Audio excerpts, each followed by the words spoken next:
Whoa, whoa, whoa, whoa, whoa, whoa. What's going on, my peephole? Last week I actually had a bit of a shitter, to be honest. First time I drank in 3 weeks, so I was completely off of my usual rhythm. If I'm honest, I drank 3 times last week and my head still feels fuzzy. So I've come to the decision that I am going to go on another period or stint where I'm not going to drink, just because I prefer my productivity, I prefer the way my brain thinks when I'm not drinking, and it disrupts my sleep, everything. So yeah, we're going to go on a little Nathan no drinks for a while. Again, I don't know how long that will be, but I just prefer myself when I'm not drinking, not because of the actual drink, it's more of the aftermath and what that does to me. Having said that, because my brain was scrambled last week, I did forget to put on my story what do you want this week's episode to be about. But luckily, because yous are such legends, I just went back to the week before and chose one of the topics that someone said then, which was how to get out of a rut. Now, if I'm perfectly honest, the best way to describe this, I love this analogy, yeah? If you walked 5 miles into a woodland area, so if you walked 5 miles into the woods, how long would you expect it to take you to walk out of the woods? It's going to be 5 miles again, yeah? If you turn around and come back out. So, in terms of getting into a rut, it's going to become a habit. If you are in a rut, it's going to become a habit for you to feel lower, for you to feel lazy, for you to feel like you're not progressing or doing anything. So the best way to get over a rut is identify it as soon as possible and then start to work on it. Because the longer you let a rut go, like for example, me with my mental health, I'd say I was battling with that for 4 years without even knowing. And then it probably took me from the day that I wanted to commit suicide, I would say maybe 18 months to 2 years to really change, not get out of a rut. I'd say I'd managed to do that maybe within it must have been about 6 months, because I remember saying to myself, I was like, I feel okay. Is that okay? Do you know what I mean? I was very worried about feeling alright because I was expecting the next episode or whatever. And what I would say with that is, when I say it took me 18 months to completely come out of a rut, it took me 18 months to get to a point where I was like, okay, I actually think I'm over these thought patterns. And although I will make sure I do everything to make sure I don't go back to that place, I just felt after 18 months I wasn't worrying about, will I ever thought that I want to kill myself tomorrow? Do you know what I mean? So the best way to get out of a rut is to stop yourself from getting in one, or identifying it early. And I think a very, very easy way to do this, I have been, over the last 5 months, this has been probably the trickiest time for me mentally than I can remember. And if this 5 months had happened to me 4 years ago, I do wonder where I would be. And that gives me such a big sense of pride because of how I am dealing with my current situation. But what I would say is, what's helping me stay out of a rut at the moment is, and a key to anyone that's in a rut, is journal. And I know this is like a reoccurring thing on the pods over the last few weeks, but I'm doing so much journaling at the minute. I'm journaling twice a day. And the reason for that is because thoughts in your head, they don't last long unless you hold on to them, yeah? So when you write down why you're in a rut, or why you feel a certain way, or what is causing you to feel low, when you get that on paper, I know it sounds so stupid, but it's as if you don't actually have to think what you're writing. It just comes out. And then, more likely than not, you are going to write the things that are needed in your life. Like, I listened to a Jordan Peterson video the other week, and it was like, go and meditate. If there's something wrong with your life at the moment, go into your room, think the question of, if I could remove one thing from my life right now that would make me feel better, what would that be? Go into your room, be really honest with yourself and meditate about it. You'll come to the answer. And that's exactly the same as journaling. And I was really shocked how quickly the answer came to my head when I'd done that bit of meditation. But also with journaling, like, I'll have 1,000 thoughts going through my head at the minute because, as I say, it is a very stressful time for me. But getting the thoughts out, and when I'm journaling, there's like this mad sense of pride for, as I say, how far I've come. Because if I got into a rut years back, I would not have journaled. I would have just been victim mode. Why always me? Like, why do I feel this way? This is so unfair. Why can't I just be how I used to be? Blah, blah, blah. And thoughts like that, when you play the victim, like, you're never ever gonna bring yourself any form of success or success, I should say, in the sense of getting out of a rut, because you have to take absolute accountability and ownership for your actions. Yeah, it's like, you can blame other people for absolutely anything in your life. You can. But the reality is you have a responsibility in the actions that have put you into a rut. Whether that be not taking the people that have put you into the rut and getting rid of them out of your life, whether that be you just waking up and be like, oh, I feel shit, I can't bother to get out of bed today. Like, these are your actions and these are your choices. Whether you want to believe it or not, that's a choice. And for me, what I've learned from being suicidal, wanting to take my own life, is the days that matter the most are the days that matter the most are the ones where, I should say, you really don't want to do anything. Because I'm not saying you're a robot. If you follow me on Instagram, you know, yeah, that I am very much like, listen to your body, feel your emotions, whatever.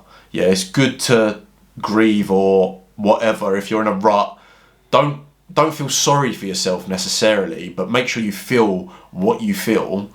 But then don't accept that, if that makes sense. Use that energy, use that negative energy to go and shoot yourself into another direction that will give you so much joy and so much passion and so much happiness. Because ultimately, when you're in a rut, it's just like rotting food, isn't it, really? Like, you're just sitting there, you're doing nothing, and you're expecting change to happen.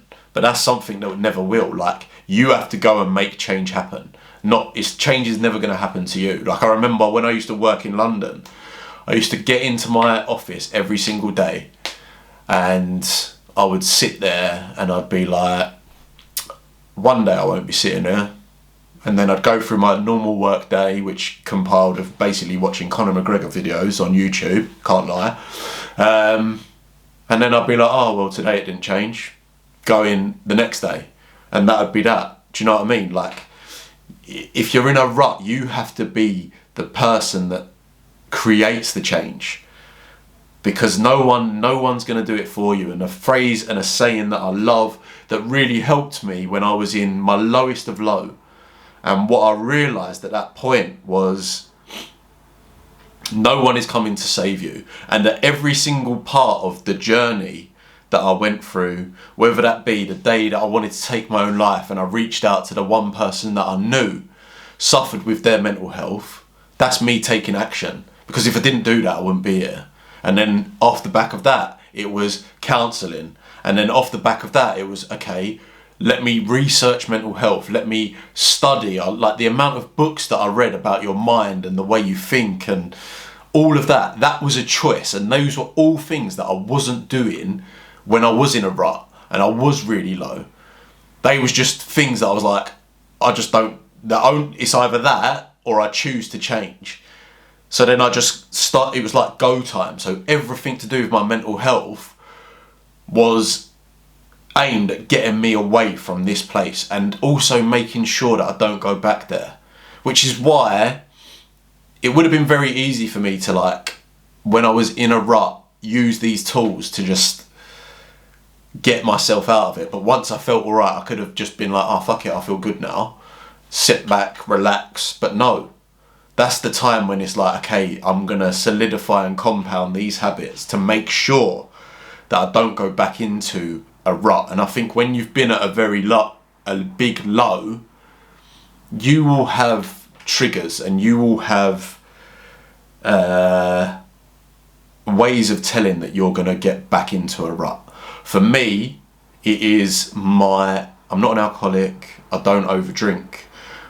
I like to get pissed, yeah, but when I recognise that I am drinking and drinking and drinking, and I am also a lot more pissed than the people around me, then I think to myself, okay, is something going on here? Am I trying to distract myself from the way that I feel?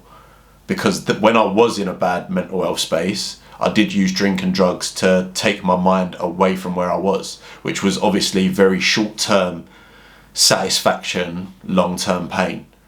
Whereas the reality is when you're in a rut, you want to look for short-term pain, long-term satisfaction. And what I mean by short-term pain is you want to force yourself to do as many habits and things that you might see as difficult, like saying no to going on a night out, like stopping vaping, like not getting out of your head. Any habits that you know are detrimental to you, and this is what you work out whilst you're journaling as well, is any habits that are detrimental to you and your mental health, to say no to them in the short term will cause you pain. And you will get FOMO and you will think, oh fucking hell, I'm missing out on X, Y and Z. But the reality is, what's more important to you? To get away from the rut or stay in there and have short-term fun? Because that's where I think everything with me now is long-term. Like, what can I sacrifice today which will get me what I want? What can I sacrifice today that will get me what I want tomorrow? That's the way to get out of a rut. And in the same sense, what can I do today that will make me, I'll probably still feel shit today, but what will then that make me feel tomorrow? Do you know what I mean? Like I say, I've said it 1,000 times. When I was battling with my mental health, I probably got into some of the best shape of my life. Not because I was like, oh my God, I want to train so I've got this amazing body. But it was like the only time that I didn't think about anything other than what I was doing. So I was just very present. And because of that feeling, I wanted to go more. It wasn't, so when I left the gym, I'd come home and I'd be like, fucking hell, life's shit. I don't want to do this anymore. It wasn't like oh my God, gym's great. It was just a case of when I'm in the gym, I feel good. So I'll do it more. And then I would be spending, maybe sometimes I'd be doing double sessions because I was like, okay, well, I feel shit. Let me go and just not think about anything. I'll go gym. And then slowly but surely you put enough good habits together, then the clarity of thought in my head, that would stem through into, it would come after the gym. So maybe I'd go to the gym for an hour, come home, and then for an hour after I was at home, I still felt in this good state. And then that turned to 2 hours, 3 hours. Obviously I was doing tons and tons of things, but I think, yeah, the most important thing is with a rut is identifying that you're in one and try and do that as early as possible. Unfortunately, probably the only way you're going to be able to be good at identifying a rut is if you've been in a really bad one before, because then you can see it coming on and you can just literally put the brakes on and say, nah, I'm not having it. Do you know what I mean? And two, I think that you have to be, again, willing to put in the work, because nothing is going to change unless you change something. And usually that is challenging yourself. Like, what's that saying? If it doesn't challenge you, it won't change you. And that's so fucking true. Like, if I look at my life in the last 4 years compared to the previous 26, the previous me would have been like, this geezer's an absolute weirdo. What is he on? He meditates twice a day, journals twice a day. Like, I'm trying to think of what other habits I have. Listens to affirmations every night before he goes to bed. Like, why is he a hippie or whatever? But the reality is I don't really give a fuck. Like, as long as I feel good, that's all that matters. So you have to be willing to put in the work and understand. I think this is what everyone thinks with, like, I am a very positive person. I am happy. I love life. I fucking love life. But that doesn't mean that there's days where I'm like, wow. Like, at this moment, as I say, the last 5 months, I'm like, wow. I'm made of metal. I actually journaled last night. And I said in there, I was like, I am made of metal, because it's been very challenging, but I'll still get through it. I'm still positive. And I think that understanding you can be a positive person, but still feel shit at times is fine. So don't think that just because you're doing these habits to get you out of a rut, that every day is going to feel great. Because I think that when I was trying to get out of my rut, I definitely experienced on days where I still felt double shit. I was like, this isn't working. But no, that is not the case. It is working. It just takes time. So you've got to be patient with it. Not everything, as I say, if you've spent 5 miles walking into a rut, you've got to be prepared to spend 5 miles walking out of it. Yeah? Maybe you'll get out of it quicker because you're going to be putting the work in every day. But just understand that you need to get good habits, put them together and trust the process, be patient, and you will come out the other side. Like, there's no doubt about it. It's just about how committed you are, how good you are at cutting out things that aren't good for you, and your patience. Your patience is everything. So that is my thoughts on getting out of a rut. So if you're in one, be prepared to do the fucking work. Whether that's with your body, your mind, your job, your relationship, your friendships, whatever it is. If you're in a rut, you've got to do the work.